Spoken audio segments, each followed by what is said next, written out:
China-India Youth Talks 2019, jointly organized by China Plus and the Hindi service of China Media Group. I'm He Yang. I'm the host of Roundtable, the premier English talk show on China Plus. Hello everyone, this is Akhil Parashar from Hindi service of China Media Group. Yes, hello everybody. It's great to have you here, and we have an amazing crowd here, and also we know that we have many that are watching us today's event on the video live stream. So you can catch us on various platforms, on the social media platforms and applications of China Plus, Easy FM, and CGTN. No matter where you are, in China, in India, or any part of the world, leave a comment during live broadcast. Please feel free to post a question. If your question or comment is selected, we will present you a souvenir. Oh yes, we will. We will make sure that gift makes its way to you, no matter where you are. Yes, China and India are the two most populous developing countries in the world, and we are close neighbors. But we don't seem to know that much about each other. But that's on the change. Even Chinese President Xi Jinping has mentioned China and India should respect each other and learn from each other. And today's event's theme is China and India. What can we learn from each other? Which echoes that notion. We've handpicked 8 youth representatives from China and India to share their stories and insight, and as well as we have special guests among us that are ready to share their wisdom and views. Yes. Chinese Ambassador to India, His Excellency Mr. Sun Weitong, has sent greetings through videos. Let's take a look on screen. Dear young friends, 你们好 and namaste. I'm happy to learn that some outstanding young people from China and India come together today for China-India Youth Talks. I would like to take this opportunity to extend my sincere congratulations to all of you. China and India are neighbors, friends, and partners. Both of us are Oriental ancient civilizations, largest developing countries, and emerging economies. We are facing the common task of growing the economy and improving people's livelihoods. I hope today's discussion will help find out how we can learn from each other to realize our common development, common dreams. In recent years, China-India relations have maintained a positive momentum. Next year will mark the 70th anniversary of the establishment of diplomatic ties between China and India. We are willing to join hands with India to implement the consensus reached by our leaders and write a new chapter in China-India relations. The sound bilateral relations have provided many opportunities for youth exchanges. We have set up a lot of interaction platforms for youth. Every year, we organize two-way exchanges of 200-member youth delegation. Both governments have provided scholarship and encouraged academic and cultural cooperation. Over 20,000 India youth are studying in China, and nearly 2,000 Chinese youth are studying in India. China has the largest population in the world, while India is a country with the largest youth population. Young people are most active and dynamic, with the greatest imagination and creativity. I believe today's dialogue between the most vigorous groups of our two peoples will bring out the best ideas and inspiration to enhance mutual understanding and further promote our friendship between the two great nations. With these words, I wish today's event a big success. Thank you. Thank you, Thank you. very much, Yes. Ambassador Sun Weidong. Today we have special guests have shared their stories. Please welcome them on the stage. Let's welcome the 8 youth representatives from China and India up on the stage. As we will meet them one by one and hear their stories as they share what they've seen, been through, experienced in China and India. Yes, let's start with Miss Seerat. Oh, Come on and join us. Hi. Oh, you look absolutely gorgeous. thank you. So do you. Oh, thank you. Thank you. And you do too. Thank you so much. Thank you. Yes. Well, tell us a little bit about your story. Okay, well, ni hao and namaste. Welcome everyone to this show today, and it's my privilege to be here with all of you. So thank you for giving me the opportunity. I came here around 8 years ago, and it wasn't my choice. I am a product of typical Indian parents who want their children to be either a medical student or an engineer, and I was kind of forced to be a medical student. So anyways, I came, but I don't regret it because I actually found my passion here. I found what I want to do in life, and is actually in media. And since then, I have been going into media, and I have been setting up these meetups with my friends, which started very small because, you know, we were alone in China, we didn't know anyone, and we wanted to meet people. We wanted to be able to connect, find fellow foreigners, find fellow Chinese people who can relate to us. And then from there, it became a platform where we now invite people who are teachers, or they are businessmen, or they are CEOs. They're from any walks of life, and we give them an opportunity and a platform to tell their story in China, what they are doing, and invite other people to help others become better in China. Yeah. So, Well, yeah. that's great to have you here, and we are looking forward to hearing what you have to say about Thank you. finding the path, finding the journey, whilst having India and China in the background, you standing here. This means a lot. Thank you very much. Thank you so Thank much. you, thank you, Seerat, everyone. thank you. you. Let's welcome our next guest, Thang Tianshu. Yes. Lovely, thank lovely you. sari, right? Yeah, Yeah, Yang no. Tianshu, welcome. Yang Tianshu. Yes, thank you, everybody. I'm really glad to be here. I will give you a brief introduction about myself first. My name is Yang Tianshu. I'm a correspondent from China Radio International. I was sent to our bureau in South Asia since 2016. So I've been doing interviews in Sri Lanka, Maldives, Nepal, and India. And I was based in India, so I spend most of my time here.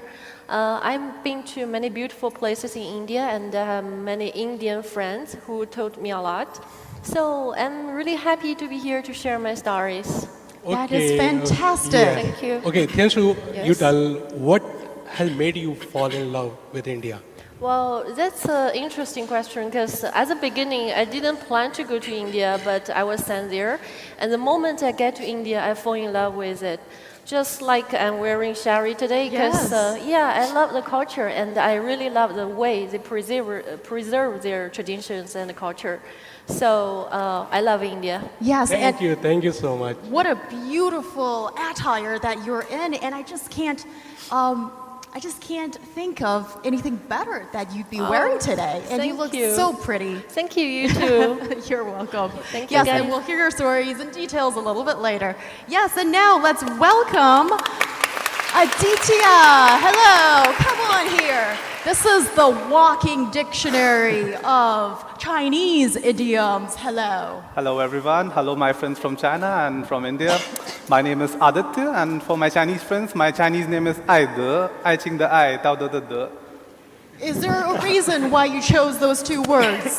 As we know, the character I means love and De means morality. So I chose these two characters to represent my name, and it also sounds similar to my Hindi name, that is Aditya. All right, or maybe you have some pursuits in life which is of, high pursuits, and I would echo that. Thank you so much. Yes, it's great to have you here. Thank you. and how come Yes, well, we did a little bit of talking, and Yeah. this man's Chinese really just surprised me. Was it really difficult to pick up it another was- language? It was very difficult. I would like to share with you guys, like, I started studying Chinese like 9 years back in one of the premier institutes in India, that is Jawaharlal Nehru University. And it has already been 9 years. It was quite difficult in the beginning. But as the Chinese saying goes, that 只要功夫深，铁杵磨成针. Oh, So wow. Awesome. thank you so much. So through striving hard and by the help of my Chinese and Indian teachers, I have come to a different level. But I would still like to learn more. And I would say another saying in Chinese, that is 活到老学到老. So I Yes. try to learn more and more from. Yeah, so you're hardworking, and also you're ready to devote your lifetime to studying. Definitely. Wow. Thank well, you. thank you very much. Thank you. Thank you, Yes, thank you, and Aditya. I Thank you can't so wait much. to Thank hear you. your story. Yeah. Thank you. I would like to invite next guest, Mao Keji. Mao Keji, hello. Hello, everybody. My name is Mao Keji. I'm a policy analyst from International Cooperation Center at National Development and Reform Commission. It's a long name, I know. I'm so interested in India, and in the past of 10 years, I've written more than 100 column articles about India and South Asian affairs. And I'm also very interested in Indian food, and I cook a lot of Indian food Wow. by myself.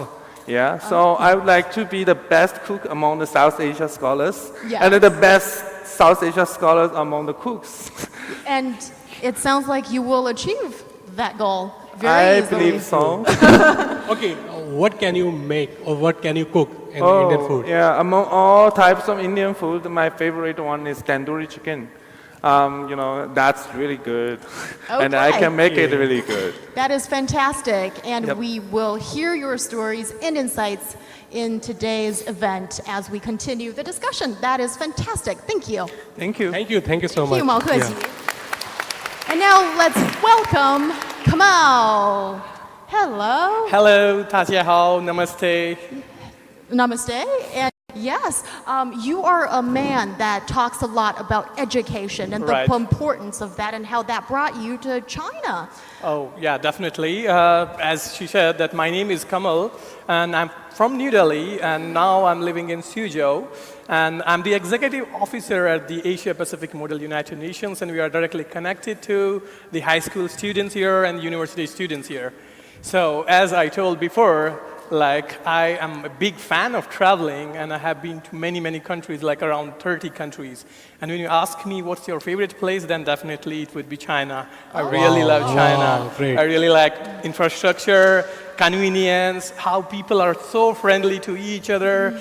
That's really amazing, and thank you for making our life comfortable. Definitely, we will ask more thing about China. Yes. Yes. Thank you very Thank you much, so much. Kamal. Thank you. Yes.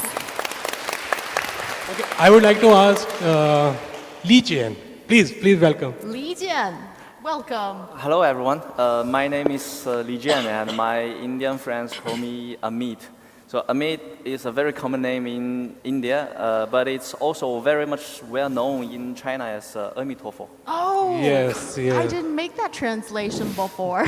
Yeah, a meat. So I've been living and working in India for almost 14 years, and I'm right now running a company named Dragon. So Dragon and Elephant. Oh, and So that tells what our company does. so India and China not only means a lot in your life since you're living in India you've been living there for 14 years, 14 years. but in your business as well. yeah. Yes. Li Jian, I want to ask, who has very good bargaining skills, Indians or Chinese? I think if we were tourists, then probably the same. But if you talk about business, I think Indians are much better at bargaining. Oh, so Indians would get the better deal. Yes. Yeah. Really? Yes. Okay. Thank you so much. Thank you, Li Jian. Thank you. And now let's welcome Prasoon to tell us a little bit about yourself. Prasoon, you're a man of many hats. Namaskar and Ni Hao. Myself is Prasoon Sharma. So currently I hold around 3 positions. One, I'm a Panchal scholar in New York University and UCL. where I do Indian-China policy work. And second, I'm a director of China Center in Indian think tank, and also a director in Xavier University in India. So I have around 14 years of experience working with Indian-China bilateral relationship, and my contribution is in 3 fields. One is business, where I facilitate around 6 billion of investments and trade. Second, policy affairs and government affairs. I am representing India for last 3 strategic economic dialogue in BRICS and similar platforms. Third, close to my heart is startup and innovation. I'm part of India's National Innovation Mission, and I'm mentoring around 5 startups. One of the startup got President of India Award because they are working on air pollution.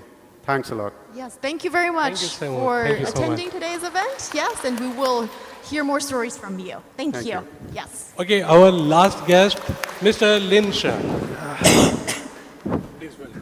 Thank you for your patience. Yeah, thank you. Well, it's great to have you here. Thank you. Yeah, my name is Lin Shang. I work for Bank of China Mumbai branch. We commenced our business a few months back after a few years endeavor. And personally, my story with India dated back to my university days when I tried so hard to understand your lovely Indian accent. And finally, I grasped the tricks of the pronunciation. And a few years later, I found myself in India with the interesting task of setting up a new branch for the most internationalized bank in China. So it's been 3 years and still counting. What an incredible journey it has been, and thanks for having me. Okay, except Indian accent, what do you like most about Indians? I like the way you shake your heads, no matter it's a yes or a no. Chinese people are very friendly.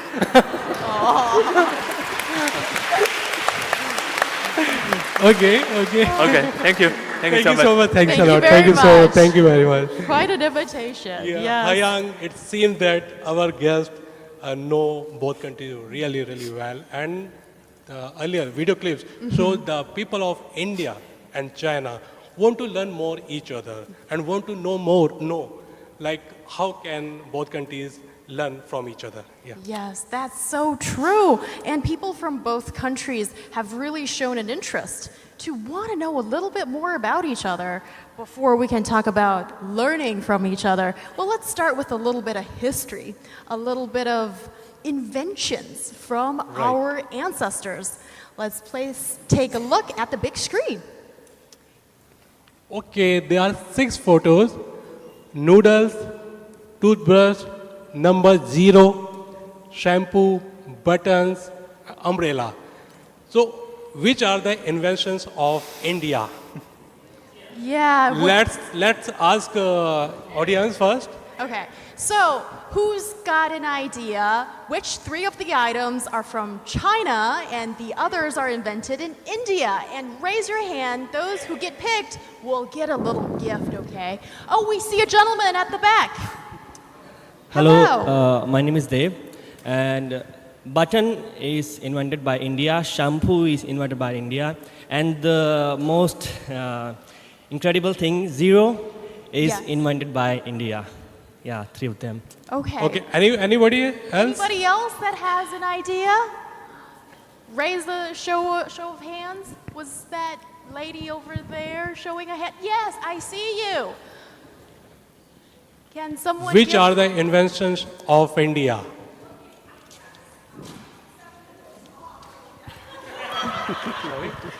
Did you say the noodles are all from India. Except for the noodles. Yes, we do have that culinary tradition here in China. Oh, anybody that's got an idea? Raise your hand. And actually, maybe they're convinced. Let's see. What is the correct answer? I saw So, number 0, shampoo and buttons are the inventions of India. And the umbrella, the noodles, and the toothbrush, these are inventions of China. Yes. You really got me there with the shampoo, Akhil. I did not know that. Yeah, actually, the English word shampoo came from Hindi word champo or champi. shampoo was invented in India during 18th century. People used the pulp of soap berries combined with herbs and flowers to make their hair shiny and fabulous. Right, so it was more about appearance than I expected. I thought it was just about keeping everything clean. But thank you very much. Now I You're know most more welcome, about most India. Yes, and our discussion will start in a second. Okay. Yes. So as we talk about the inventions, that takes up people's wisdom. And you know what else people put wisdom in? The things that we eat every day. So in order to understand better the relationship between China and India, we've actually conducted an online survey to look at the perceptions of people from both countries. And we have found that the first keyword for Indian internet users when they think of China is food. Not surprising in a way, huh?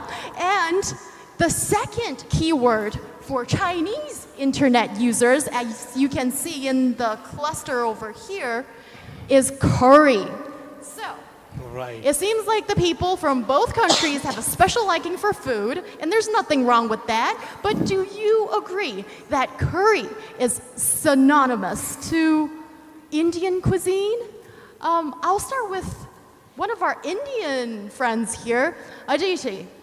Yeah, I think curry is synonymous with Indian cuisine, with not only Chinese people, but people all over the globe. But as you know, India is a very diverse country. Within India, we have many small Indias. So curry is not only thing that represents India. There are multiple cuisines from the north, from the west, from south. So yeah, but in China, I think most of the people, they know about curry. And one more thing that is into vaping, or the Indian bread. So I sense that from the different areas in India, actually there's a whole wide variety of Indian cuisine. And Kamal, you had a little signal to me that you want to say definitely I something. would agree with Aditya. Curry is not just a representation of Indian food. Indian food has lots of varieties. If you go to different places, even after every 20 kilometers, you will find the taste of food, the style of cooking is completely different. The way we eat, like every time we have to eat it fresh. We don't use refrigerators too much. And not only curry, you would definitely like some rice items. Like if you go to southern India part, you will like dosa. That's really amazing. So if you will taste it, definitely you will fall in love. Yes, and yeah. Definitely, actually, curry is the embolic of Indian cuisine. Without curry, Indian cuisine is incomplete. And I know in China there is a saying, "Min ish wei tian." It means people are deadly serious about their food. Even, in fact, we have a very good and rich Indian culture, food culture in India. So, okay, I will ask our Chinese guest who lived in China. So, what's your impression about Indian food culture? Mao Keji, Mao yes. Keji. As a self-claimed Indian food expert, I have some say I have some say over this. So it's amazing because curry is so it's everywhere. So if you go to an Indian restaurant, you want curry, you will get nothing. Because Indian people will get so confused. What is curry? You know, we have a specific name for them. Right. Right? The same thing happened in China. If you go in India, Indians know that the stir-fry food in China is very popular. But if they go to a Chinese restaurant, if they say, I would like to order 炒菜, then the Chinese people will have no idea what is 炒菜, because we have specific name for different types of 炒菜. So that's something very interesting to observe. Yeah. Yes, and it's so interesting that because you enjoy Indian food Yes. so much, that you decided to learn how to cook it, and Yes. you do it so often. Yeah. Yes, and what about for Tianshu? What do you think about it? Yes, because I've been living in India for 2.5 years, and I tried a lot of food there. And I found out that, like Kamal said, curry is not their most famous food. They have a variety of different foods. Like their sweet are really famous in the world. And also because most of the Indians are vegetarians, so they develop a lot of food to make up for their proteins. Like one food is called paneer. It's made of milk, and it's full of proteins, and it's really delicious. So I recommend everybody, if you go to India, you should try anything with paneer. Yes. Well, food definitely serves as a key to different culture in so many ways. And in the eyes of Indian internet users, as shown in our survey results, the second keyword when that comes to mind when the word Chinese is mentioned is the adjective safe. So why do you think that is the case? And any of you that has an opinion on it? Yeah, so I would like to share one experience of mine. Like after having spent a couple of years here in China, in Beijing, I would like to say that China is not only the safest country, it's the safest country in the entire world. And I'll share a small incident that happened with me 6 years back when I first came to China. At that time, I visited a city known as Changsha to participate in the Chinese bridge competition. I brought a photo camera with me at that time, which was very dear to me that time. And on the very last day, I lost the camera in a very busy market area. Then one of my teachers, he took me to the police station, and the police helped me to find the camera. So that thing is really quite incredible. And with the infrastructure and technology that China possesses right now, I think China has a very robust and very secure system right now. Yeah, definitely I would endorse this. So when you're watching movies, you will see different type of perceptions. They show that there are many guys like riding bikes, they will just rob you, they will hit you, there are so many people on the road. But when you come here, you feel everything is completely different. And I would definitely say that China is one of the safest country. Everything is so nice, so smooth, and it's really nice. Lichin, it's been 14 years to living in India. So I want to hear from you about India. Like, what is the safety condition in India? Yes, what do you say? Yes, when people talk about safety in India, I think most people misunderstood it. Take an example. I have probably 10 Chinese female staff living and working in India, and I just can't stop them from going to the pub and bars in the weekend night. So they come back pretty late, till 2 a.m. So I think that tells the truth. So it's really safe in India. At least in the metropolitans, it's quite safe. Yeah, that is so important that we hear these stories from the ground to really get to know what happens in a place and not be dictated by what we hear from certain media outlets. Yes, and well, among the Chinese internet users, there's one other thing that's popular. It's Bollywood. Many Chinese people mention about Amir Khan. He's a well-known personality in India, from India. So I want to ask, can Bollywood act as a bridge of communication of people with two countries, like India and China? So Bollywood can act as a bridge of communication for people in two countries. Well, do you agree with this assessment? Prasoon, what do you like to say? First, I want to add on the first point about the safety. I think safety is more of a public perception, and we nowadays still we depend on third world media to create perception or know each other. I think we should communicate directly, India and China, to know each other, and we shouldn't depend on third world or Western countries like their books or their media to know each other. Second, about Bollywood. Yes, there is a big connection because the thread of society, that is family, is almost similar. Our culture is very similar. And if you can see, the impact is like last year there was 6 movies and they earned around 2 billion USD. So this shows the impact of Bollywood. Why? Because Chinese family or middle class see their pain, their struggle and their success in these movies, which is correlate to their lifestyle. Like Dangal, they see there was how a girl child fought with the social norms and becomes an international player. So I think this relates our key strength, that is culture. Yes. Tianshu, would you like to add something? Yeah, I think Bollywood movies is a really big, huge influence of all the Chinese to think about India, and but it brings a stereotype for all the Chinese people to think that our Indians they just do singing and dancing at any time, any place. So this reminds me of a similar question that when I was doing some physical exercises, not just in India, in some foreign countries, there were foreigners keep asking me, are all Chinese good at Kung Fu? So I think there's a slightly difference between the two different questions because I think not all the Chinese are really enjoying Kung Fu these days. But I think mostly the Indians love dancing and singing.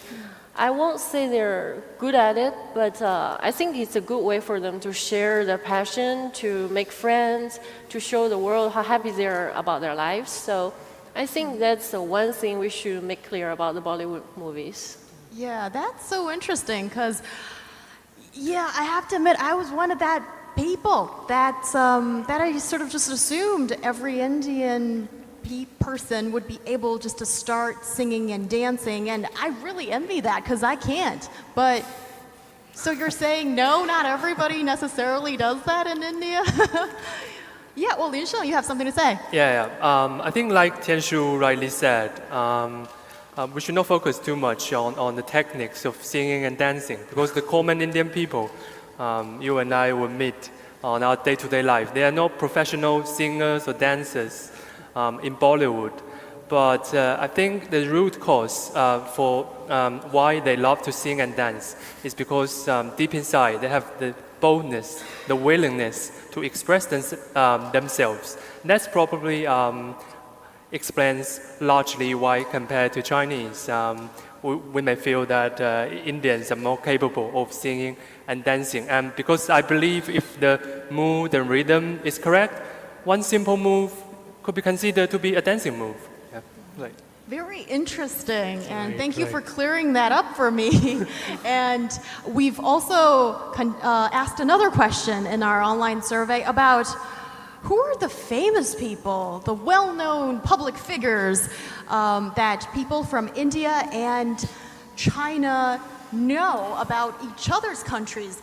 And the findings are right here in front of us. So for Indian internet respondents, President Xi Jinping's name came first, and it's Gandhi's name that came up first for those Chinese people thinking about Indian famous public figures. And in a way, I'm not surprised because it's political figures that people know of. But there's one thing that kind of surprised us. Yes, but what might be surprising is Indian respondent mentioned about Jack Ma is a household name.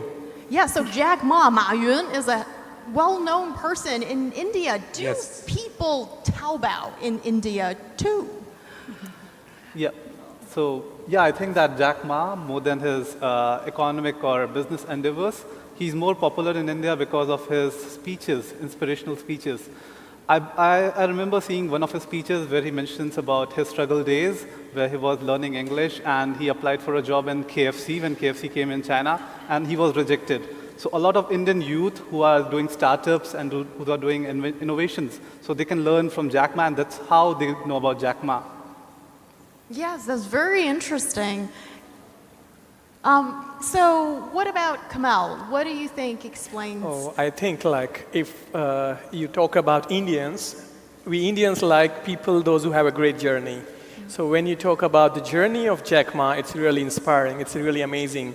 So that's why he's famous. And always you will see like when there is a list in Forbes or who is the richest person in Asia or something. So every time you will find him on the internet. So of course people know him now. Very interesting. And we see on the screen as well, Google CEO Sundar Pichai's name is up there too, that Chinese people know of him. And in our survey, we also found that there's one question that came up quite often. So Why is it that Indian CEOs seem to rise through the rungs to the top to the top management of so many Fortune 500 global companies? So what do you think explains that phenomenon? I actually did some research on that question very specifically. We know that both India and China suffer quite a lot from the issue of bridging, which means the talented people chose to go abroad, study and work there. So actually there are two sides of the story. The one side of the story is that all those Indian and Chinese people get quite successful in the Western world, but the other side is both countries suffer from the bridging. It seems like because of the economic growth in China, so a lot of Chinese people in Western countries, they chose to go back. But on the other hand, because of the, Indian people, they have options. So they tend to make the option of working in the Western country. So if they stay, the best people stay there, so they have more job opportunities to get promoted there. So I think that explains a big part of it. But I think my Indian colleagues, they have their own answer to that. I fully agree with them. Yeah, just a big So what is your addition take to on it. this? Yeah. I think this is because of the Indian talent. Most of our undergrads or young people, they were trained Indian engineer plus with the business degree. That makes them successful, plus with the communication skills that is needed in technology and financial sector. And it's not brain drain, I'll say it's a soul gain. Wherever any Indian in the globe is there, whatever is the color of the passport, but whenever India needs him, he is there for India. The example you can see this month in Texas, when PM Modi came, there were n number of Indians supporting him. Anywhere, wherever he goes, Indians support them despite of their passport color. Yes, and also I would assume that when you speak English, almost to, as your mother tongue level, and being able to assimilate in a diverse culture, that would all help if you're working in a global working environment. Yes, Li Jian and Kamal. Yeah, I think the communication is not only about speaking English. I think in America, overseas Indians are much better at the communication in a team than Chinese. So usually when Indians initiate a project, they would plan more, talk to all the team members to make sure that their requirements are heard and taken care. So it may slow down the process, but it ensures it goes to the right direction. While most Chinese will just quickly start a project and later on realize, well, it's on the wrong direction. So I think that's the difference. That's one of the difference. Yeah. And Kamal, what do you So say? one of my 3 points he just already answered. Like connectivity in Indian diaspora around the world, it's really amazing through embassies and through different social medias. Second point, I would like to say that not only the CEOs, but if you go through the survey around the world, you will find that most of the famous doctors, they are from India. Even most of the famous scientists, they are from India. And there's no comparison if you talk about IT services for Indian people. Third thing, I would like to correlate it with parenting. When you talk about Indian parents, when the child is just 3 years old or 4 years old, they would say, oh, you are going to become IAS, or you are going to become engineer. So they just inject that ambition in that child from the beginning. And you can have answers. When you go to United States, you will find all Spell Bee competition winners, they all are Indian students most of the time. Our English language is our second language, correct? But still they are better than native English speakers when you talk about English speaking competitions. So Indian parents, they sit with their children at home in evening, 2 hours, 3 hours, and they teach them how to do it. So that parenting connection enters that thing into their blood, and finally that they get some competition, and through the education system, combination of different subjects and everything, definitely they have those skills and they reach up to that point and they are successful now. So am I hearing the story of the classic tiger moms and wolf dads, or just pushy parents and period? And that sounds very familiar. You can find them everywhere outside of the studio, or maybe even amongst these nice people who are sitting with us. And I suppose a lot of parents are, it's a struggle sometimes, you know, how to, are you planting your ambition into your kid, and is it going to pay off? Is it going to pan out? Well, very interesting as we hear your answers. And for me, there is a connection with India. That is the poet Tagore. Yes. Yes, I still am in possession of a small pamphlet of his, published 20 years ago. And he actually visited China 3 times during his lifetime. And he constructed a China Studies Center back in India in 1937. So there is that close connection. Definitely, and in China there is a saying, reading of 10,000 books is not as useful as traveling 10,000 of miles. So I would like to invite more and more Chinese friends to India for experience a real picture of Indian society and culture. Yes, absolutely. And these 8 representatives of youth from China and India, they're not just talking the talk, they walk the walk. Yes. And when you first settled down or just started life in our respective countries, what was the thing that was unexpected for you that opened your eyes at the time? Lin Sheng. Yeah, I think I will share two key points. I think first is how friendly Indian people are. I think from the street vendors to Uber drivers or to those very ordinary people that I met on my everyday life. They are being very helpful, very supportive, and express a lot about how much they appreciate Chinese culture. They cited a lot about Hindi Chini Bye Bye.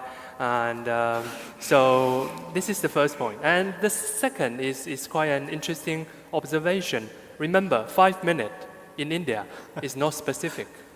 It's a range. It ranges from 3 minutes to never or forever. So I had the experience of a Uber driver telling me I'll be arriving in 5 minutes, and after half an hour he came. And another dinner appointment, the guest told me I'll be arriving in another 5 minutes, and 1 hour and a half later. So yeah, I think in every communication between two cultures, to understand the hidden message beneath the language is absolutely critical. So remember to understand 5 minutes in India. Okay, Kamal, yeah. Okay, Kamal, what was your impression before coming to China, and when you landed China? So, what things has been changed? Like you have imagined before, but then what has been changed? Oh, this country surprises me every day, actually. So before coming like here, I had another chance to come here like 4 years before. Then I had choice to go to Dubai. So I was very happy that, I'm going to Dubai, not going to China. Because I used to think, there are all triangle-shaped buildings, old streets, old people are walking on roads because it is the largest population country. So I said no. Then after that, I had meetings with Chinese people in Maldives when I was there. So they said, why don't you go there? You can contribute in some education development work. I said, okay, let me try. Because I thought, okay, at least that should be better than that place. So when I was sleeping in flight, and suddenly I woke up through for the landing, I opened my eyes and saw through the window, I was landing in Hangzhou. And when I see, no, did I sit in a different flight? I was going to China, it looks like New York City. So then I said, no, this is correct. I said, wow, this is amazing. I couldn't close my eyes that time. It was really, really amazing. But now when you go everywhere, you see China is really, really fascinating. And even about food, when you go to India, especially North India, people like Chinese food a lot. They are crazy about it. So I was thinking, yeah, I'm going to China. I'm going to eat Chinese food every day. And I went to a Chinese restaurant. I said, okay, please give me chili potato or some Manchurian. They don't know anything about it. So there is not a single dish which we have in India called Chinese. Yeah. And again, I'm a vegetarian person, so it's difficult for me to eat outside. And once I called, I'm vegetarian, I need vegetarian food. So they understood. I said, puya rao, no meat. So they brought some rice for me, and there was one fish over it. I said, huh? I said, I don't eat meat. So, no meat, no meat, no meat. I said, no, I don't eat meat. They said, take the fish out, eat this. So that was really funny. But now I'm like habitual of things, and I'm learning Chinese, so it's better for me. Yeah, we all Yes. start from there, from the eye-opening experience that gives you a little shock sometimes. Sarit, what was it for you when you first landed here in China for the first leg of the journey? Oh, wow.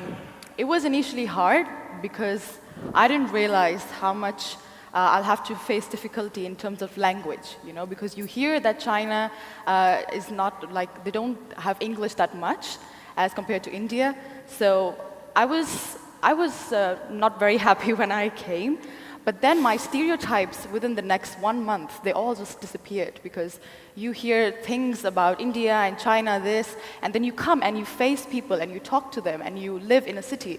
So you're like, wow, hey, it's nothing like I accepted, For example, I didn't realize how advanced and how efficient China was in terms of infrastructure, in terms of how it's managing its big population. So that really opened my eyes, and I would show my friends photos of China, and they're like, whoa, this is China? It's like, oh, I thought you were in the USA, So they were like, wow, I want to come visit you. So since then, literally, all my friends from UK and India, they come and visit me, and they go back and they tell everyone, she's living a great life, and I can't believe it's so great. Yeah. But I'm really impressed how China has kept their language so strong, and they make you want to learn and read that. So this is something I have never experienced before. It's very impressive. So Very that's interesting. what I have. Yes. So, Li Jian, what was your experience living in India?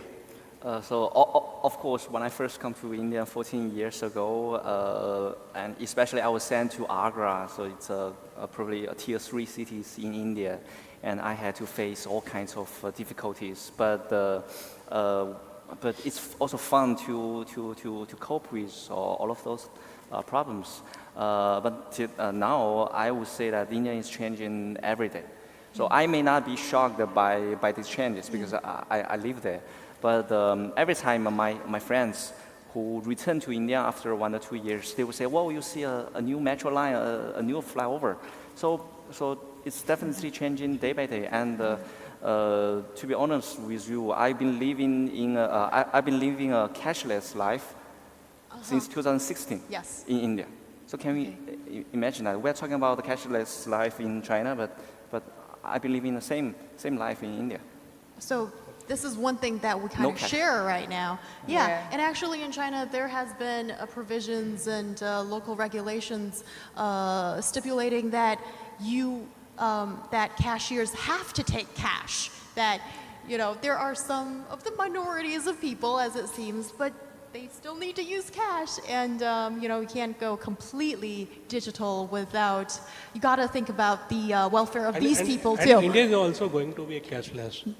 And now India is trying, like a lot of people are using mobile payment or PTM, everything. So yes, Indian society is also moving towards cashless. Yeah, this is something that I guess is a general trend that economies are going towards. Right. Yes, and talking about living, working, and the love of India and China, we have a special guest here with us today.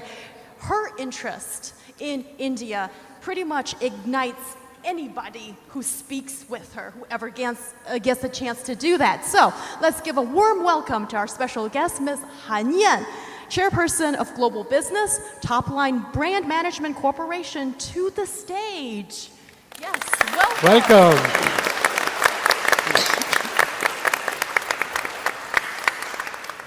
Ms. Han Yan, Tell us about it. Yeah, what's your impression about India? Because you have been in India and you have observed very closely Indian society, Indian people. So I would like to ask, what's your impression about India? For India, you can't use any one sentences or one thing to describe it. Okay. So when I look at the video at the beginning, I realize how much I miss India, how much I miss my Indian colleague in India. And also I do know they miss me as well. So if you have to use some word to describe India, I would say incredible. Of course, it's something showed on the screen. And also extremely emotional driven country. You can step into the people's heart without going through the small passes. That's my impression of India. So you have seen some similarities between Indian people and Chinese people? Or India and China? This is a really big question because there are so many. Okay. So there are a lot of similarities that we will discover, I think, along the way, yes, as we do. And also, we got from some of our internet users who left a message, is that there is this general impression that maybe females don't have equal status in India. And sometimes the situation is not favorable for her. So what do you think is the reality from the ground? Okay, so I would like to share with a fact what I can see and also personal experience stories, people around me. Start with a fact. There's a report, it's published 2018, talking about a gender gap. And in that report, showing some differences of Indian female and the Chinese female. And there's two domains extremely different. One is economic participation. Another one is political empowerment. So in the first one, Chinese women is much higher advanced than Indian women. But on the second one, actually, it's really surprising. India is much more advanced than China. If I look at back the history, actually it's the truth. For example, the first India chairwoman for the Congress Party was in the 1925, 50 years earlier than England.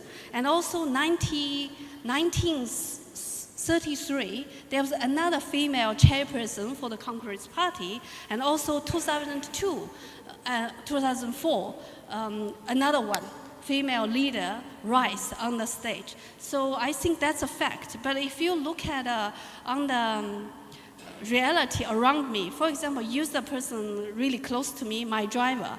My driver in India, the common things really touch me on a daily basis was if I go somewhere like tourist attraction, I ask him to go with me together because that wouldn't be the advantage for him to go by himself. Each time he said no. He said, I promise my wife, I will take her to go see all of the beautiful places with me together. And he is definitely an underprivileged person, and his wife never go to school, can't read, and also no job, work just a housewife, and also it was an arranged marriage as well. Also, I went to his house. His wife was so quiet and shy and beautiful too. So, and the people in our office, like everyone in our office except me was Indian. So if you look at them, you can't see any differences of female and male and in the offices. So they all equally fighting for them dreams, working really hard, caring for the family, just like us. That's my personal experience. Yes. Oh, thank you so much for that. Thank you so much. Thank you so much. Yes. Thank you for the chances for me to be here. Yeah. I do believe Indian youth and Chinese youth work together extremely important, not only for our two nations, and also for the human being on the earth. That's why we've been doing so many cultural and people engagement activity, and also register cultural NGO at the first year in India too, because besides the business, that's really fantastic. You having this talk here. And thank you. And I hope more and more friends will join cultural exchanges between India and China, like you. Yeah, Yes. well, Thank you thank so you. much. That would be great. And certainly talking about all this connection, it just gets me very excited, all the communication that's happening. But a little bit of a buzzkill, I suppose. There are still some misunderstandings, right? So you being in touch with so many Indian friends and being in the country, what do you think is the biggest one that you want to correct? If you had to choose.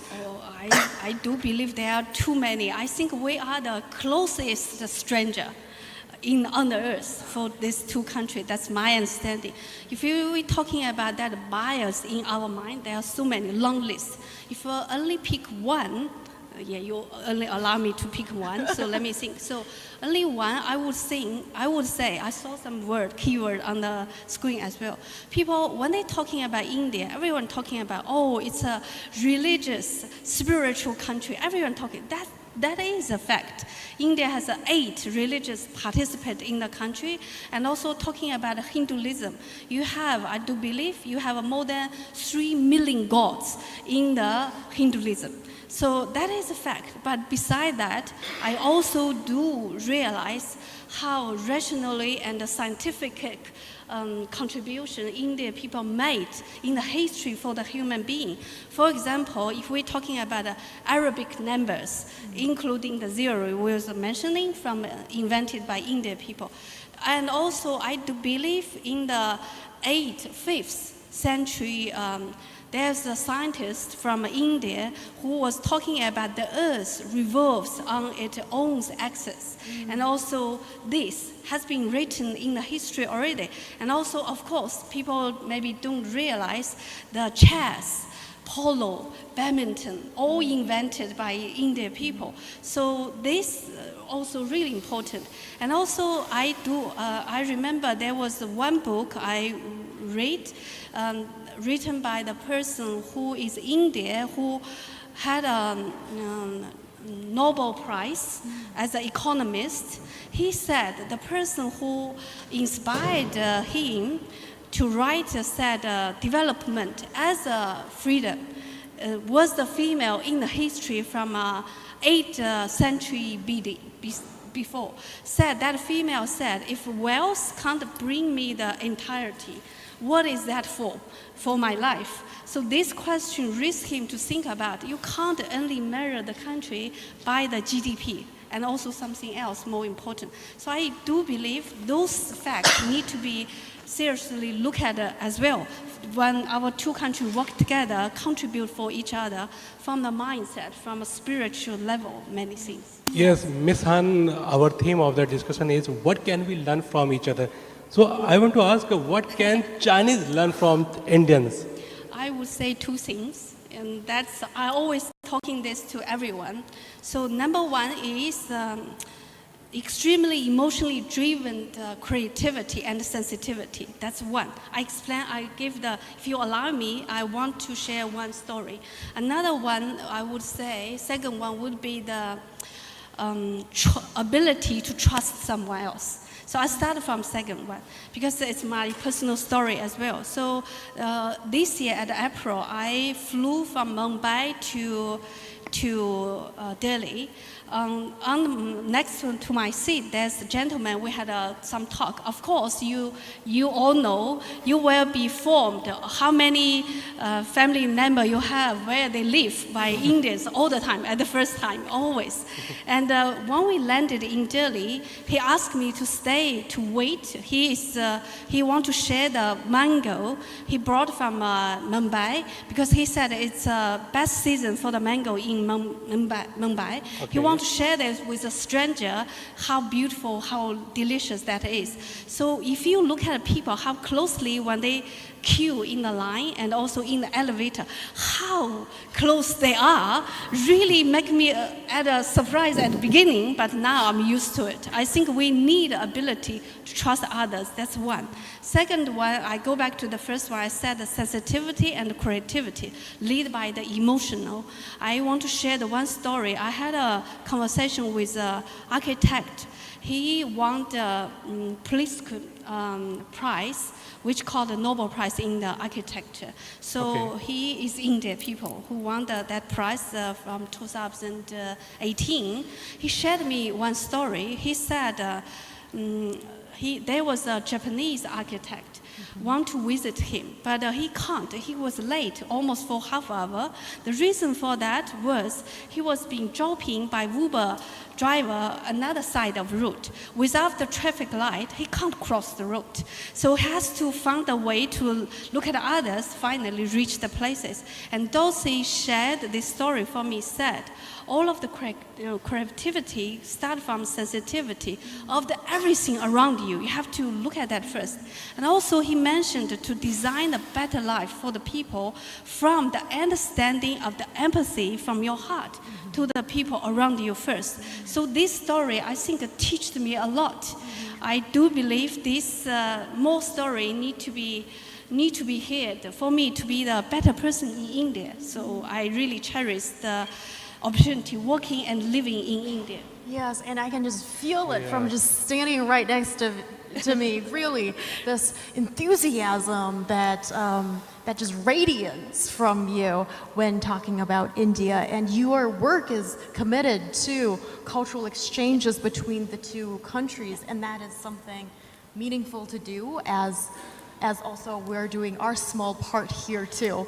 Yes, thank you so much, Miss Han Yan. you. Thank you so much. Thank you, Ms. Han. Thank you so much. Your stories with us. Thank you very much. The theme of our discussion today is what can we learn from each other, China and India. We promote understanding. We only by understanding each other can we even start talking about learning something from each other, right? Yeah, definitely. Yes, China and India are two big developing countries, and we face many similar problems such as gender inequality, imbalanced economic development, environmental protection. If both countries do well or develop together, so it means India and China can do a lot. Like India may have done better in some areas, and China may have also more experience in areas. So we should find the common challenges and then see what can we learn from each other. Yes, that is a very good point. And we've asked that question to internet users in India and China. What is the most pressing challenge for both countries? And we see a difference in opinion.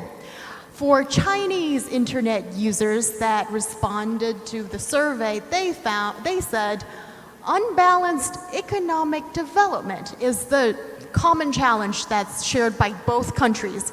Whereas Indian peers, they found out that population growth is the shared challenge facing both countries.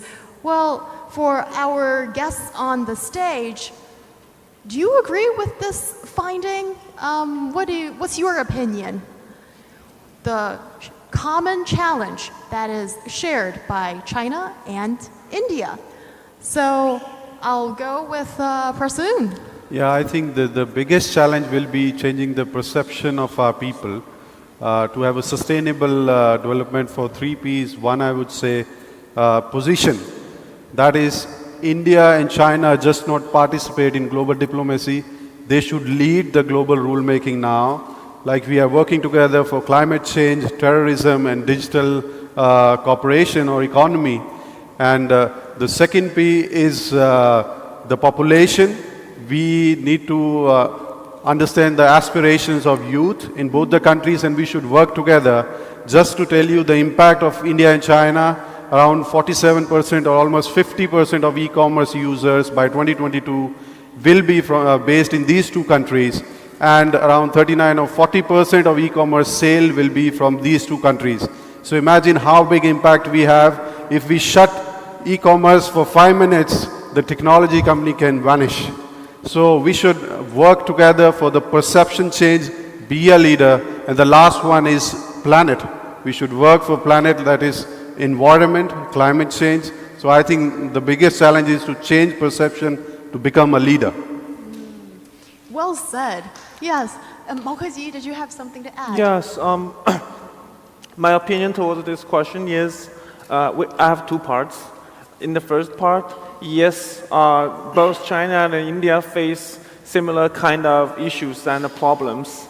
But the second part is because China and India are on the different development stage, so some problem China has faced became Indian problems right now.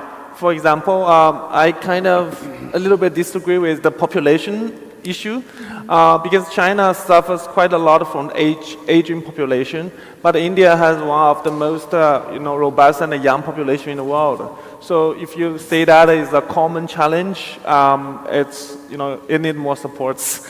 But if China like 3 decades ago, population was a big issue. But currently, population growth is an issue for India. So I think common problems, but on different time stage. That's why the two countries can make more meaningful cooperation in that sense. Yeah. Yes. Yeah, and Kamal, what is your take on this? Oh, I totally agree with all these points, but I would like to add one more important point to it, which both countries are facing, that is brain drain. So most of the talented people, they try to go to foreign university for education, and then they don't want to come back due to lack of jobs, or maybe due to bad facilities of education system or medical facilities. So if we can control somehow, okay, they are going for education, but they come back to their country and contribute back. So that could be a great idea. So these two countries are facing brain drain, and I hope these two governments can solve this problem. Well, that's an interesting observation. And Li Jian. And I think these challenges are not only the common challenges we are facing. They are the challenges that all the fast-growing economy and the most populated countries are all facing. So that means in the entire global world, India and China are actually in the same status, and we are all facing pressures and challenges from Western countries, from developed countries. So again, we should join hands and work together. Yeah.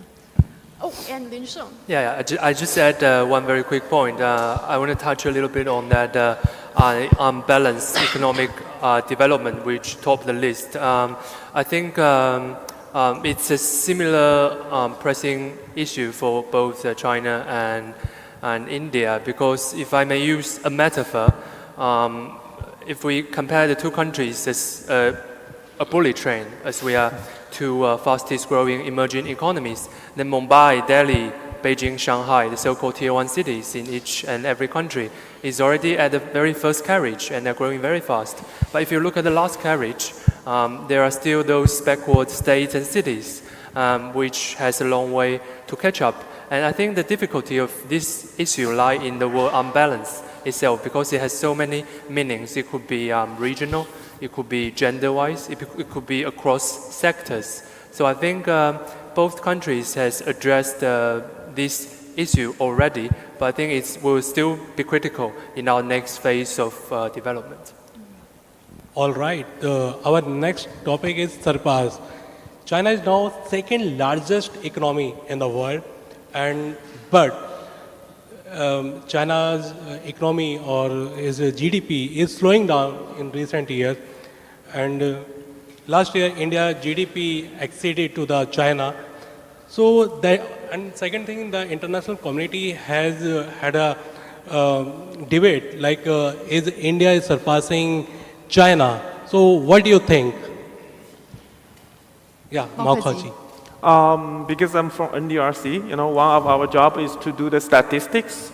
So I actually did that a little bit as a part of the strategic and economic dialogue between China and India. I did that personally, so I have some insights into it. So, statistically speaking, it is a little bit hard for India to catch up China in at least 10 or 15 years period of time. Why? Because if we look at 2017 statistics, The size of Chinese economy is almost 4 times as large as that of India.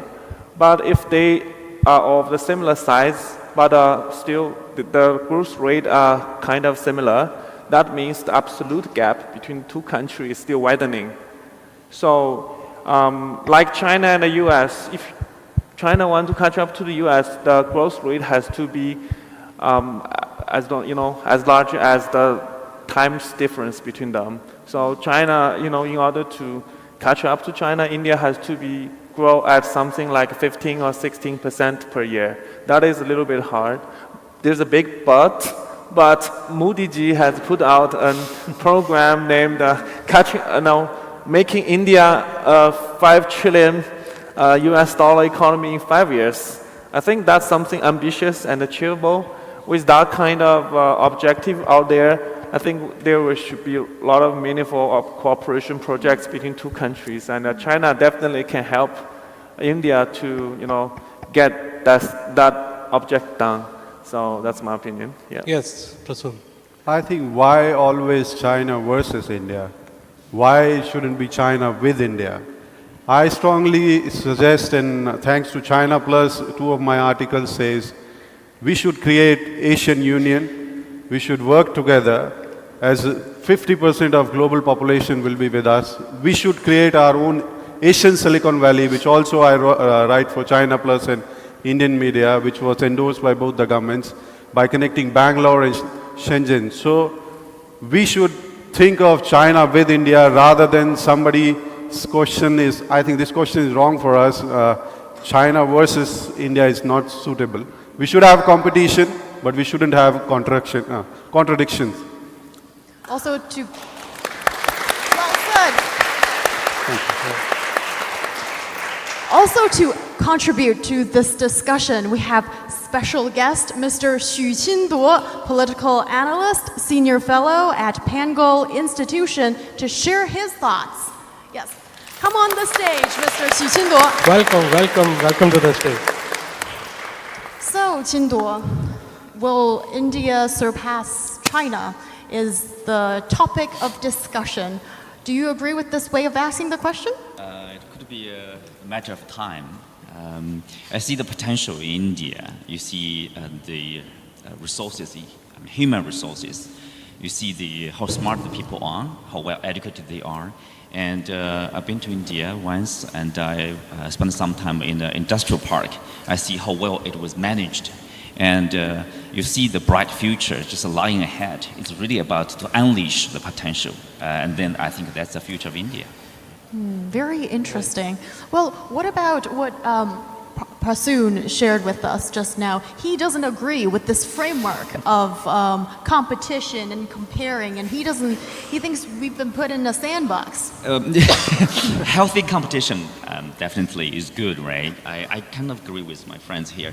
It's really about, I think, China and India. If you look at the history of the past, 2,000 years, for 1,700 years, China and India were the 2 largest economies in the world. I think China and India are simply restoring their historical status. And China and India, more or less the same maybe in the future in terms of the size of the economy, but it doesn't really matter. And I think as long as both countries and both peoples can fully tap their potential and develop themselves and their economy, I would say yes. In the future, China and India, I think their position in the next 20, 30 years would be the second largest economy. That's very real, actually. Okay, what do you think, India and China, they are competitor or they are partner? Well, let me tell you a story. I have a friend, a Chinese diplomat. He told me, in the international arena, like UN, if there's a climate change or some other kind of a meeting, if you made a mistake and you pick up the draft of the speech of Indian delegation and you read it, it's the same as in Chinese. The content is the same almost. The message is the same. We remember China and India together with Myanmar, we put forward this peaceful coexistence, the 5 principles. Right. The principles, if you look at it, is simple, a few principles, but it comes from our culture. I would see the similarities in our culture. Both cultures cherish very much about peace, stability, coexistence. And the wisdom from China, from India are also very similar. We cherish our family, we stress very much about education of our kids. And so you see, that's why the Indian movies are so popular in China. For example, the Dango, right? Yes, and yes. It's about education. It's about the difficulties. It's about encouraging your kids to overcome the difficulties and to surpass themselves. And then you become successful. So I think China shares the same with the Indian people. So that's why it's so popular. And Bollywood movies already won the hearts and minds of the Chinese people. Very popular here. Yeah.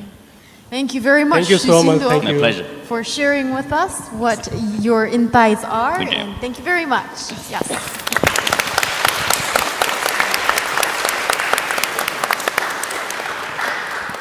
And actually, I agree. I agree with your point. And suppose if we combine the population of India and China, it becomes 1/3 population of world. And both, like if India and China, they work together or develop well, so it means that 1/3 global population can benefit from it. So we don't pay attention like who will pass, who will surpass, to whom. I think both countries should develop well, and then they want to explore more cooperation. That is a really good point. And in order to, I suppose, go further, well, why don't we identify the strengths of China and India? That is one question we've asked our internet survey respondents. And for once, Indian and Chinese internet users came up with the same conclusion. That is, China's biggest advantage is scientific and technological innovation. So, and India's biggest advantage is human resources. What do you think about this finding? Do you agree? Aditya. Yeah, I think I agree with this opinion that human resources is one of our strengths, and as pointed out earlier, that India is one of the most populous countries in the entire world. And if you see that population, a huge chunk of population is youth. Almost 30 to 40% of our people are under 30 years of age.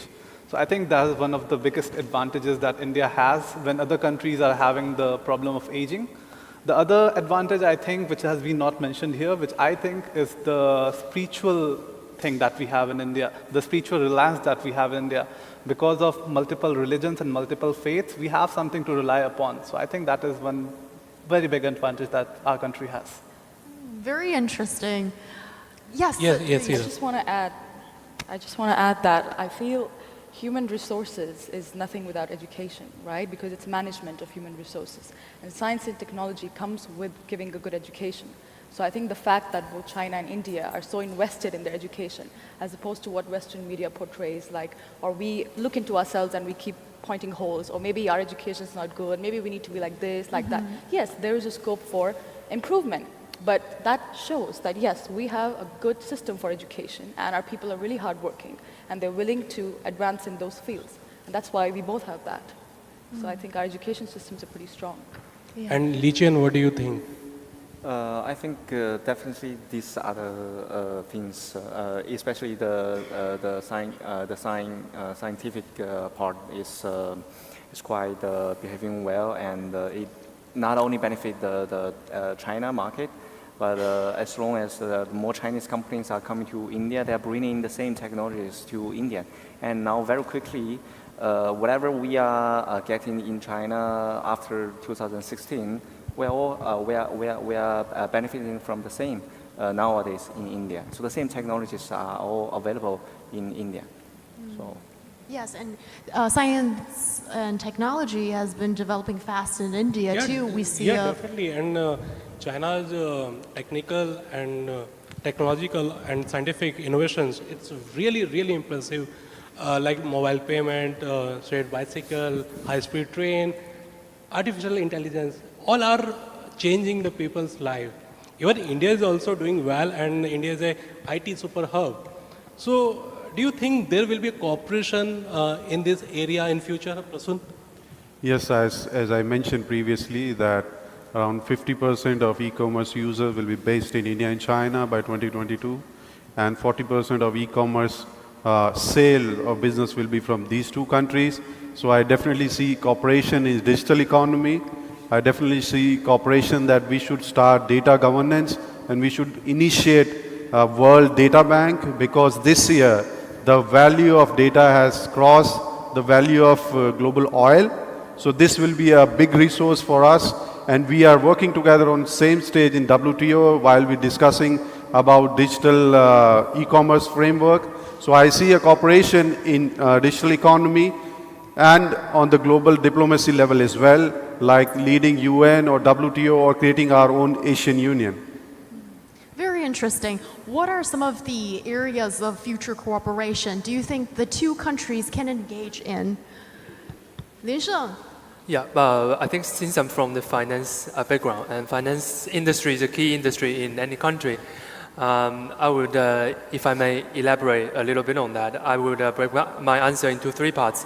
I think first, it's very important to keep the positive momentum on the strategic fronts, as is mentioned by our ambassador, Mr. Sun, in the opening video. I think the strategic economic dialogue, the financial dialogue, these mechanisms could provide really critical strategic guidance on the synergies between two countries. And the second point, I think, is we could strengthen our collaboration under the multilateral frameworks. Apart from G20 and BRICS, which is fairly well known, I think less people notice that India is actually by far the top beneficiary of AIIB funds.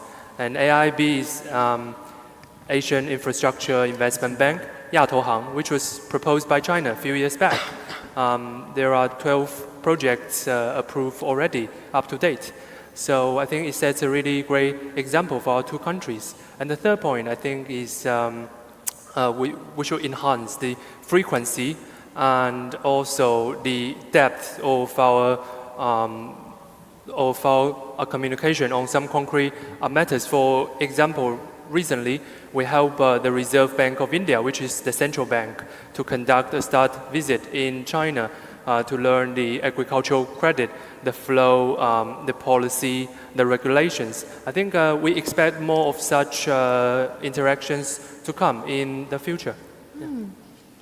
And Aditya, what would you like to add? Yeah, I believe that tourism is one industry where India and China can collaborate in the future. We both know both civilizations are 5,000 years old civilizations. But if we see the present tourism industry, very less number of Chinese people visit India. And similarly, there are very less number of Indian people visiting China. So tourism is one industry which the both countries can focus on. And along with that, people-to-people exchange in terms of students, in terms of diplomats. So because as we see, around 20,000 students, Indian students are studying in China right now. Most of them are pursuing medical studies. And there are very less number of Chinese students studying in India. So I think in these two areas, in these two sectors, if we can have a better collaboration between the two countries, this will foster their relationships in the future. Thank you. And also, Kamal, you had something to say. Yeah, definitely. He has said almost my whole points. But yeah, definitely when you talk about development of these two countries, the most important thing comes related to culture. So if we have cultural exchange programs and investment in medical sectors, hospitality, that would be great. And here I would like to ensure that these two countries are in safe hands. We have one of the, these two leaders are the strongest leaders of the world, Prime Minister Narendra Modi and President Xi Jinping. Definitely they will do something really great for us. So we don't need to be worry about it. Thank you, Kamal. And Li Jian, what do you see as possibly an area for future collaboration between China and India? Would it be something that could benefit the people's lives? Definitely. I think so earlier when we are not so confident about Indian-China relationships, we know that it's not so stable. So why? So I always have a theory that the real reason is because we lack of mutual investment in each other market. So whenever a political issue happened, the business world suffered.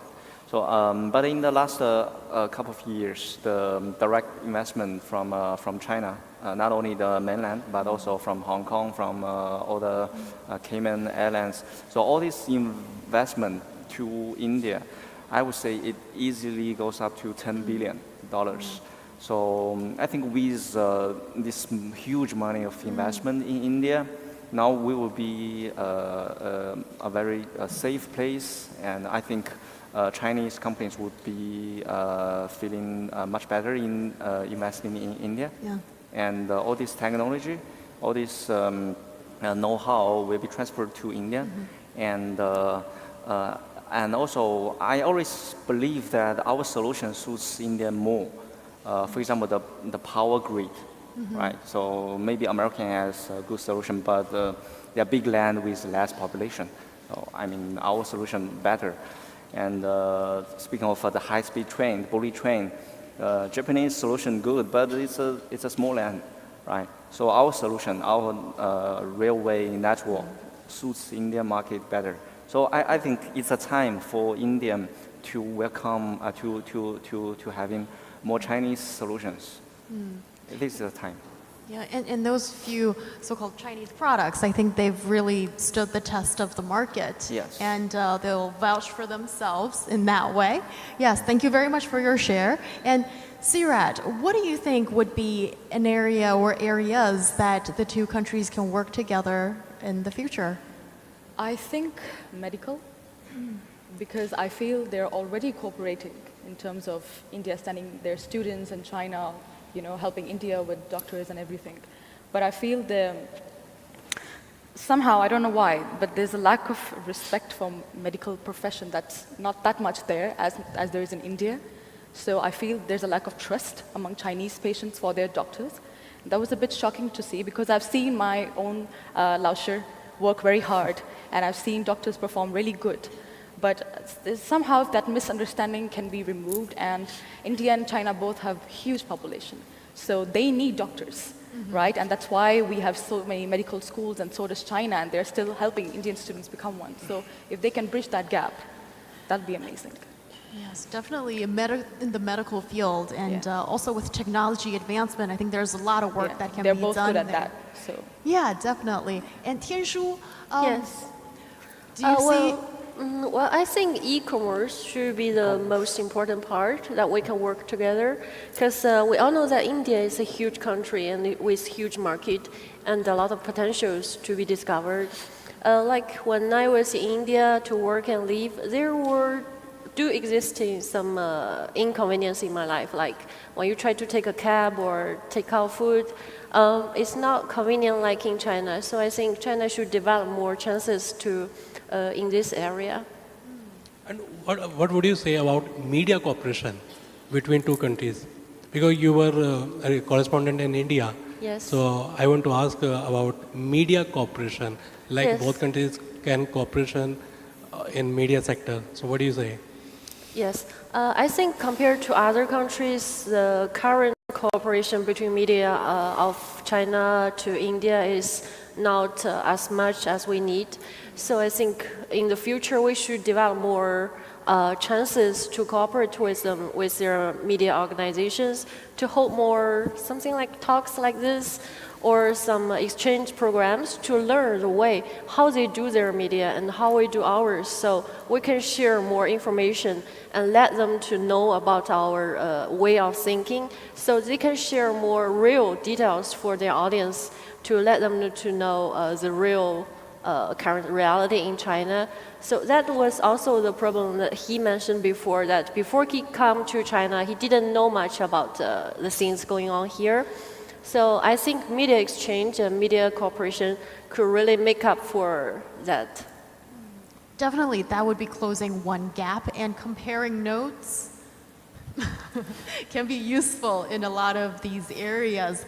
Yes, and talking about the future relationship between the two countries, we asked internet users to rate what they think would the future be. 0 being very pessimistic and 100 being very optimistic about the India-China relationship in the next 20 years. Well, 50 would be staying at status quo, and the average score given by Chinese internet users is 66.9, whereas Indian counterparts gave a 68.1, and that's not too far off from each other. What's your interpretation of the findings, and what would your score be? Seerat? I think it'll be higher. You think it should be higher? You know why? Because I'm living here, so I see the similarities.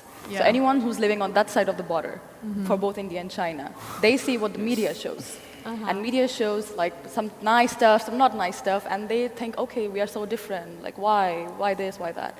But living here, you see the similarities, and you, like, we are sitting right now and making progress with each other's relationship. This is going to continue. It's going to be good.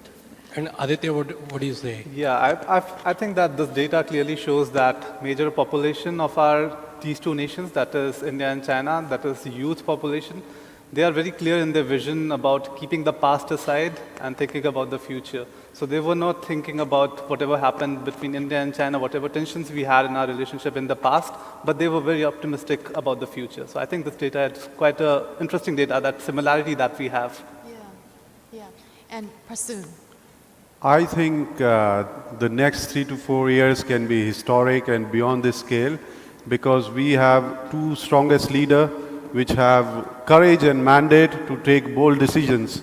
So President Xi and PM Modi, they are leading a very strong, stable government in an unstable world. So there can be some historic decisions which can be beyond these scales.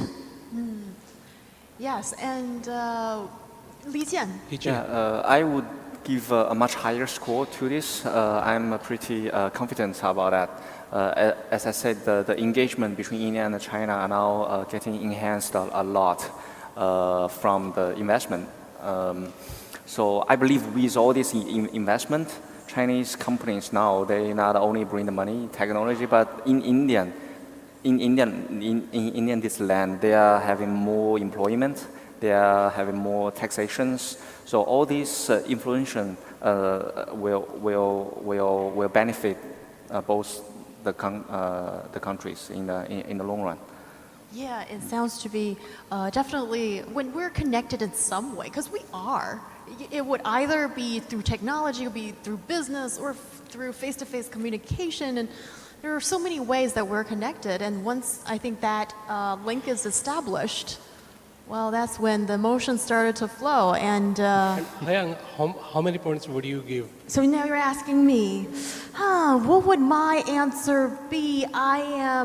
Okay, you could call me wearing the rosy specs, but I'd give it a 200. I just said that.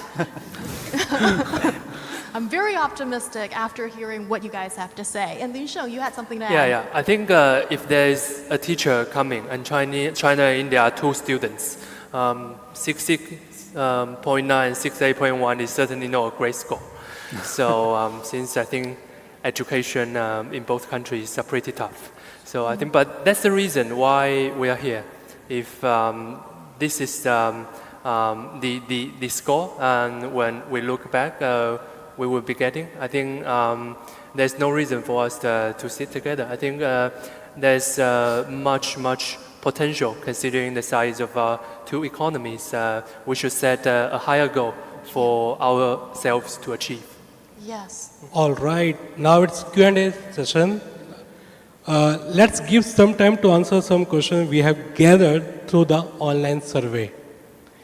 An Indian netizen says, I have seen many youths in China are under great pressure of getting a better job. Why? We have to change their attitude of money is not a life. It's a commodity. Money sometimes doesn't bring happiness. Ask my Chinese youth to come to India and see the real happiness and joy. Well, this is painting India as a utopian place. And I mean, yes, why is it that, the Chinese people are so focused on getting the better job, getting the better pay? And in India also, like in big city like Delhi, Mumbai, Kolkata, we have this kind of pressure. like searching better job opportunities. So we have also facing this problem. Would that be something that's constantly on your mind? And Yeah. it's a thing, well, you call it pressure. Okay, what let's drives ask- people. we Yeah, ask what do you our- guys think? I think About- who yeah. doesn't? Who doesn't? Like, really? Ask any person in this world, are they happy where they are? Well, I suppose It's if- very lucky if you are, Uh-huh. but everyone wants to be better, right? Everyone wants to have a better job or something they think they deserve. Mhm. So I think I think it's that not that netizen much. is thinking that in China there's a lot of pressure about getting better job. I personally. So what do you say? Like this kind of pressure is okay, or we should No, the remove pressure this? is not fair anywhere. The pressure is not fair anywhere, but it's not to say just China has it. I've seen in groups of foreigners, I've seen in groups of Indians, I've seen in groups of Chinese. It's human. It's there, it's human. Okay, yeah, Maokhachi. Yes, I think, it is a misconception and a misunderstanding, I have to say, because, there are more and more Chinese tourists visiting India. Whenever they get back, they took picture of the street. Sometimes they saw people laid back on the, around the street, and they told their Chinese friends that, okay, Indian people are quite laid back, but look at the people around us, no one is doing this. But this is wrong. Indian people are the most hardworking people in the world. If you know the IAS exam, it's one of the hardest exams on the world, but people still doing so hard for it. Just people don't understand the whole picture, so they take a part out from it and say it's the whole story. In China, they are laid-back people as well. But if you focus on those hardworking people, you will think it's hardworking all the time like that, but it's not true. I totally agree with you. It's all human being, after all. So I don't think it's a good way to just approach China and India in that way. Both countries are very hardworking country. Only difference can be the outside external conditions. Some people, they really want to be hardworking, but they actually lack that kind of infrastructure and lack of that kind of physical condition to be hardworking. So if we provide with those kind of conditions, they will be super, super hardworking. They will be the best people in the world. That's what I believe. Yeah, and that's also kind of assuming that hardworking is the better personal trait, or No. sort of the assumption there. And in China, in the last few months, there was this discussion about folks who work in IT or some of the other businesses too that had to work from Monday to Saturday and 9 to 9 or something like that. And although it received a lot of backlash too, but it shows that there are in some industries rather common that people really live at work here in China, and that's the kind of work spirit that Chinese people have demonstrated. But I mean, is that something? What would our Indian friends think about a lifestyle like that? Or would you call it a lifestyle? Lifestyle of? Prasoon. Of work. I would say our biggest strength of both the countries is culture. Yeah. We are not capitalist. Now we are trying to be capitalist. That's why we feel pressure. We never run, I mean, if you see our history, we did a lot of inventions, as Ms. Hanyan mentioned, but we never marketed it because we were not doing this to earn money. So now the youth and the present era counts your success based on financial terms. That's why the youth are working hard. That's good also, that we should be at par with the time. But once we don't belong or we are not enjoying the work, then we feel the pressure. Once we start enjoying that, or it's a part of our culture or our interest, we enjoy that work. So yes, because of big populations, there is a lack of options of career choice. Whatever we get first, we'll join that. And the pressure comes because we don't enjoy the work. But once we reach a stage, which is China is very near to that, they have a basic safety of financial basis, then they will start choosing. Like my friend, he was working good in one of the reputed company, but he founded Drefet because he liked that work. So he will not feel pressure whether he's working for 18 hours or 20 hours. Very interesting. And we have another question actually for you guys, presented by an internet user.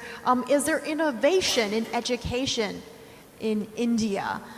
Is MOOC or something like the paying for knowledge kind of product also popular in India? So I'll offer you a little bit of explanation here. So in China, a lot of people are interested in paying for these classes that are audio classes on their smartphones. Often it's quite short, but comes in multiple episodes. You can listen to it whenever you want. It teaches you how to invest in the stock market, as it claims, or how to be better in your relationship or anything. So that's called the paid for knowledge product. So do you see something like that in India when it comes to just innovation in, if you can call it education, or the sense that I am getting education?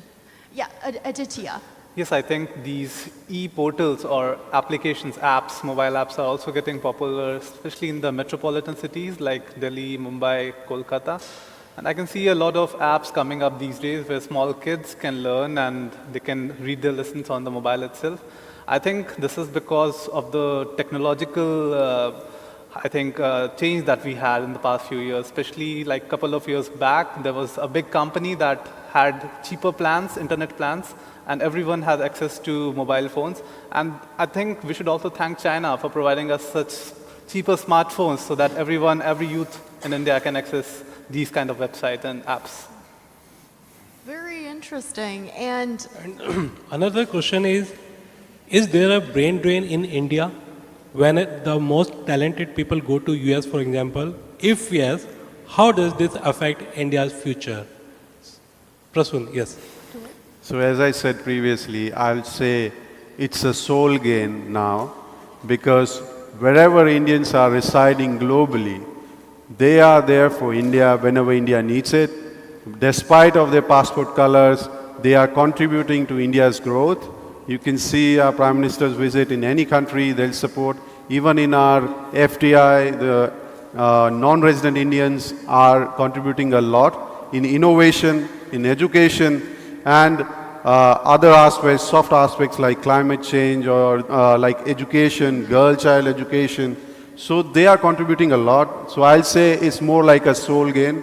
There is a saying, I think it's a similar for Chinese.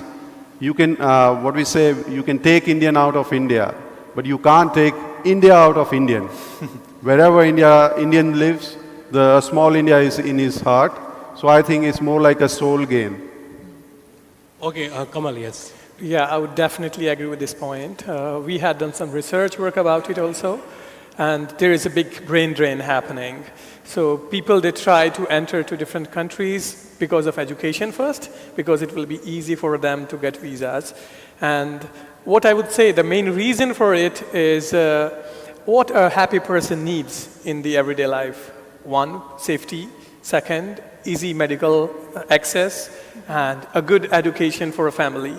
So if we can provide these few, they look, okay, very small thing, but if you can provide these things in your own place, hometown or home country, nobody would like to leave their country, because everybody in this whole world, they're very integrated person, right? They love their country.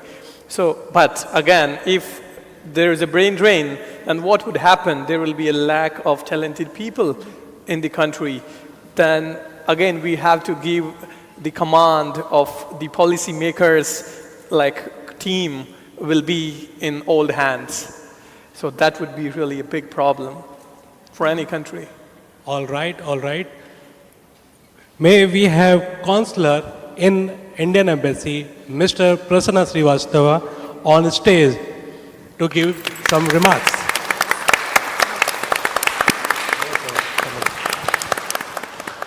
So how do you see today our event? Good afternoon, everyone, and let me first thank China Plus and China Media Group for inviting me and the embassy to witness this very lively discussion.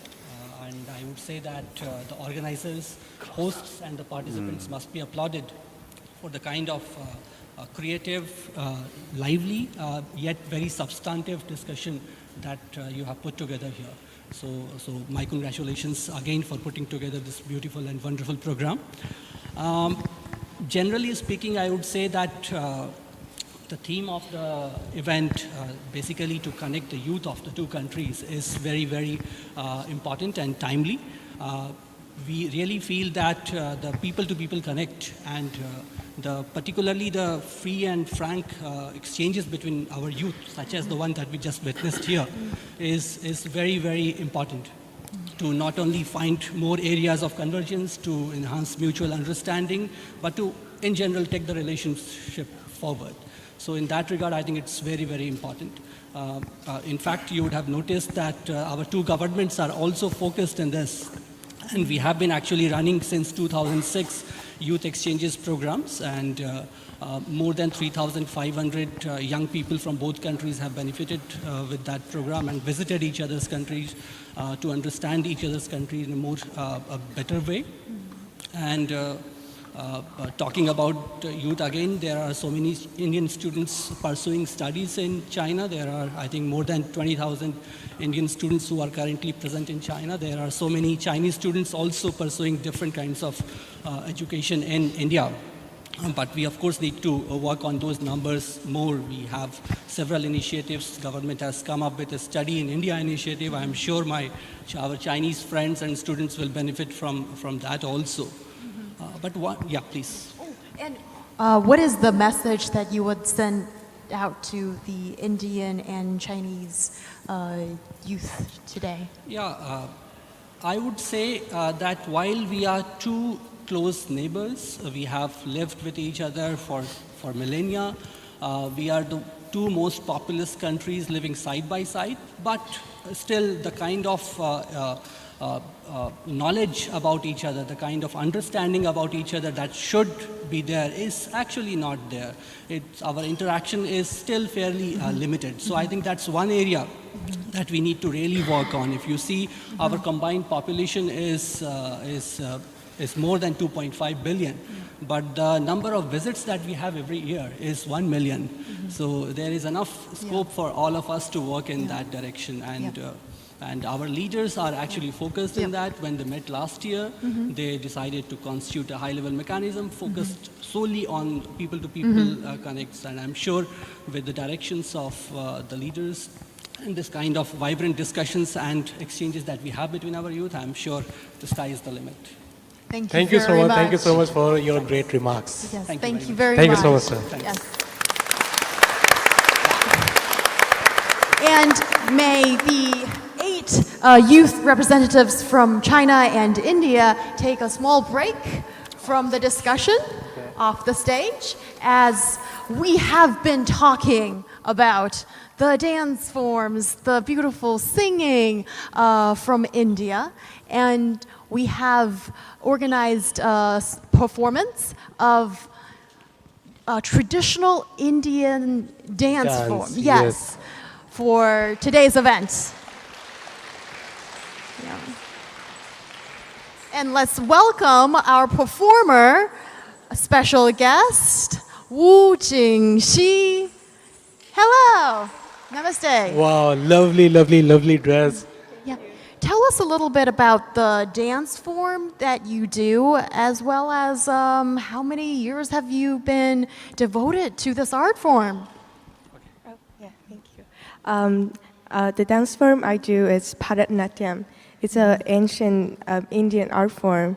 Begins about 5,000 years ago. And it's mostly about ancient Indian stories. And I have been doing this for about 15 years. I'm 20 now. Oh, so most of your life you have been practicing this dance form. And without further ado, let's appreciate Wu Jingxi's performance. Hope you guys enjoy it. Yeah. Thank you. Thank you.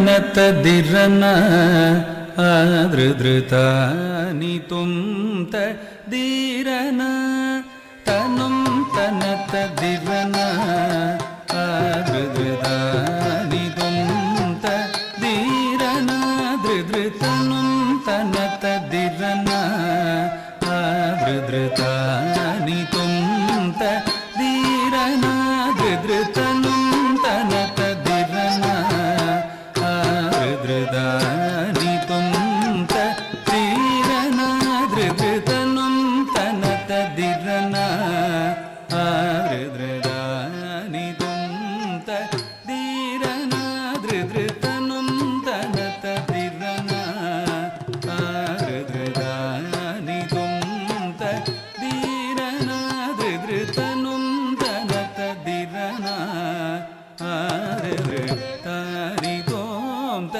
ದೀರನ ದೃದೃತನುಂ ತನತದಿರನ ಆದೃದೃತಾನಿ ತುಂತ ದೀರನ ದೃದೃತನುಂ ತನತದಿರನ ಆದೃದೃತಾನಿ ತುಂತ ದೀರನ ದೃದೃತನುಂ ತನತದಿರನ ಆದೃದೃತಾನಿ ತುಂತ ದೀರನ ದೃದೃತನುಂ ತನತದಿರನ ಆದೃದೃತಾನಿ ತುಂತ ದೀರನ ದೃದೃತನುಂ ತನತದಿರನ ಆದೃದೃತಾನಿ ತುಂತ ದೀರನ ತನುಂ ತನತದಿರನ ಆದೃದೃತಾನಿ ತುಂತ ದೀರನ ದೃದೃತನುಂ ತನತದಿರನ ಆದೃದೃತಾನಿ ತುಂತ ದೀರನ ದೃದೃತನುಂ ತನತದಿರನ ಆದೃದೃತಾನಿ ತುಂತ ದೀರನ ದೃದೃತನುಂ ತನತದಿರನ ಆದೃದೃತಾನಿ ತುಂತ ದೀರನ ದೃದೃತನುಂ ತನತದಿರನ ಆದೃದೃತಾನಿ ತುಂತ ದೀರನ ದೃದೃತನುಂ ತನತದಿರನ ಆದೃದೃತಾನಿ ತುಂತ ದೀರನ ದೃದೃತನುಂ ತನತದಿರನ ಆದೃದೃತಾನಿ ತುಂತ ದೀರನ ದೃದೃತನುಂ ತನತದಿರನ ಆದೃದೃತಾನಿ ತುಂತ ದೀರನ ದೃದೃತನುಂ ತನತದಿರನ ಆದೃದೃತಾನಿ ತುಂತ ದೀರನ ದೃದೃತನುಂ ತನತದಿರನ ಆದೃದೃತಾನಿ ತುಂತ ದೀರನ ತನುಂ ತನತದಿರನ ಆದೃದೃತಾನಿ ತುಂತ ದೀರನ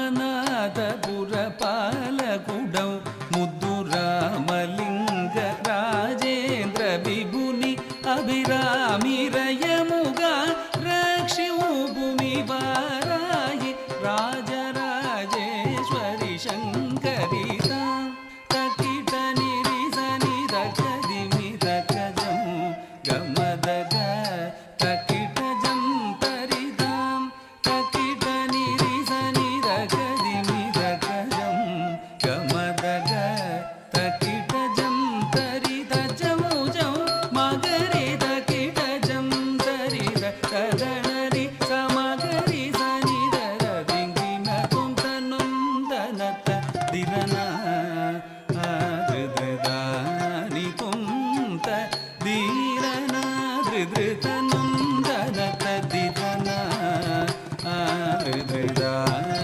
ತುಂತ ದೀರನ ದೃದೃತನುಂ ತನತದಿರನ ಆದೃದೃತಾನಿ ತುಂತ ದೀರನ ತಾನಿ ತುಂತ. Thank you so much. gosh, Thank you. Wu It's a Jinxi. fabulous That was beautiful. performance. Thank you so much for the dance that you have provided with us. And now may we have the 8 guests, youth representatives from Please China come on the and stage. India back onto the stage.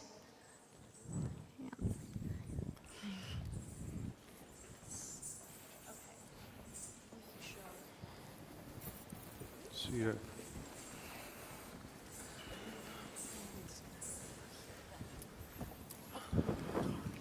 Yes. So we've got everybody back on the stage, and this year marks the 70th anniversary of the founding of the People's Republic of China. And next year, 2020, would mark the 70th anniversary of the diplomatic relations being established between the two countries. So I would like to ask our 8 representatives of the youth of both countries to give a one-sentence outlook about the future relationship between China and India. Let's start with Lin Sheng. Yep, thank you. I will borrow a Chinese old saying, 远亲不如近邻. A close neighbor is better than a distant relative. So let's work together for a brighter future. Thank you. Thank you. Aditya. Aditya, what do you have to say? Yeah, I'll also summarize my wishes for both the nations in 2 Chinese idioms. The first one of them is 求同存异. The both nations should keep aside the differences and seek common grounds. The second one is 天下大同, that is Vasudhaiva Kutumbakam. Every one of us is one big family. Thank you. Thank you, Aditya. Yang Tianshu. I would like to use one sentence to describe our future bilateral relationship. That is 龙象共舞, dragon and elephant dancing together, because we're both giant countries developing rapidly. So in the future, if we work together with our friendship, we can develop really good in the future. Thank you. So on behalf of all India, I would like to convey my sincere greetings and wishes to the China and India for their 70th anniversary of bilateral relationships. And at the end, I would say one Hindi saying, which is from our Vedas, Sarve Bhavantu Sukhina, Sarve Santu Niramaya. That means everybody should be happy, everybody should be prosperous together. Thank you.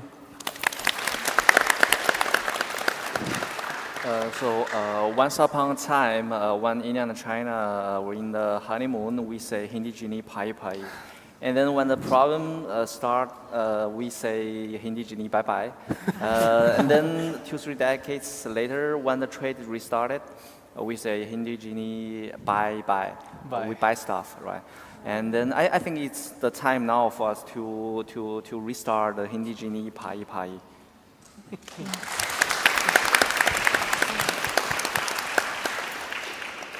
I want to say that China and India, let's make bridges and let's make friends and destroy all stereotypes. So happy anniversary, China. I would like to borrow some words from the slogan from 2 countries' government. So China and India should work together to carry forward the great rejuvenation of the 2 nations. Thank you. Thank you. I would say let's march towards Asian era. Let's create Asian Union and Asian Silicon Valley. Jai Hind. I want China and India, we understand each other more and appreciate each other more. Thank you very much. Yes, Akel. Please.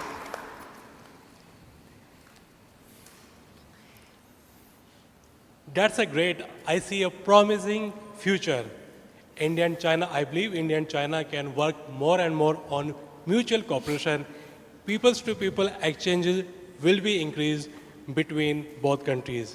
Yes, I absolutely agree with you. And the more we know about each other, just like we're doing today, it establishes mutual understanding. It generates interest and curiosity, and we understand each other better and understand each other's decision making a little bit better. That is so beneficial for the future. And may we see more of collaboration and joining hands, working in something great in the future on all fronts. Definitely. And this is very meaningful event. Thank you for coming and thank you for watching our live broadcast.